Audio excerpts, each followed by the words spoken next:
שמש, תהני מהשיר. תעצמי את העיניים. תכף ממריאים. תשעני לאחור. מתוקות על הביט.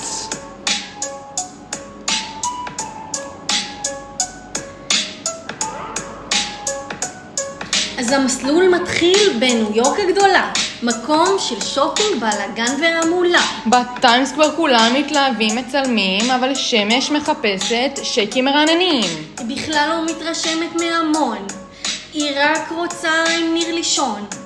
וחושבת מה החתולה שוב סרטה בסלון. מה היא סרטה אופק בסלון?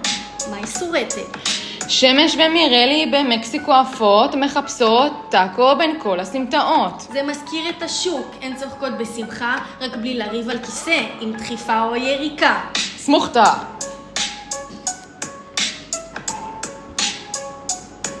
לירון ומירלי בערובה קופצות בים עם חול שנדבק להן בכל המקומות. איך. זה דביק? על פלמנגו ורוד הן פתאום רוחבות, מסתכלות אחת על השנייה ומתבלבלות. לירון, זה פלמנגו או פין ענק? עזבי שטויות, אני חודש בלי ניר, תני לי את הפלמנגו לסיבוב מהיר. תני לי את הפלמנגו לסיבוב אחד מהיר.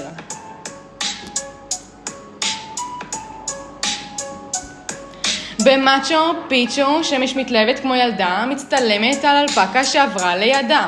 פתאום מקבלת יריקה מפתיעה וכואבת. אמרה לה, חכי חכי, תכף אני אעשה ממך שטיח למרפסת. למרפסת.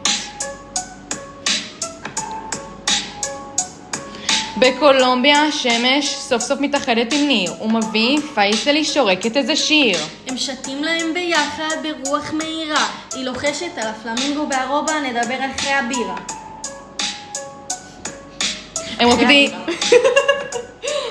הם רוקדים סלסה בהנאה. שמש מובילה לניר אין הבנה. היא זורקת אותו בספין כמו מקצוענית, והוא רק מקווה לו לדרוך לה על הבעונה הימנית. שמש היקרה, אנחנו כבר מתגעגעות. אוהבות אותך מלא. מאוד. תאכלי מלא טאקוס וגואקמולה. תהני מכל רגע. ושייקים מרעננים. אל תשכחי לצלם לנו תמונות ולכתוב לנו, אנחנו כבר מתגעגעות, מתוקות על הביט. מתוקות על הביט, יו יו יו. Yeah.